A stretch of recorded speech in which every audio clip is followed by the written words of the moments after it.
عاوز بس اقول حاجة، اقول كلمتين كده لاتحاد الكورة. اتحاد الكورة الفاشل، اتحاد الكورة الضايع. عايز بس اقول بس كلمتين عشان بصراحة الواحد خلاص.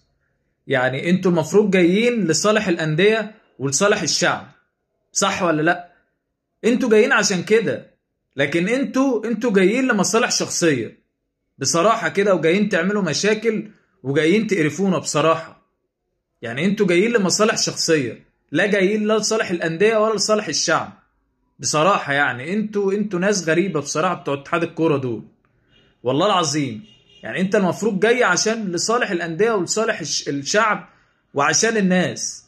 يا عم انت خليك صريح، خليك صريح كده من الآخر. والله لو انت مش عارف مش قادر يا عم، يعني الغيها.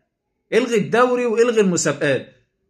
يعني بص على بلاطة كده. لو انت محترم، ده انت لو انت محترم، لو انت محترم الغيها.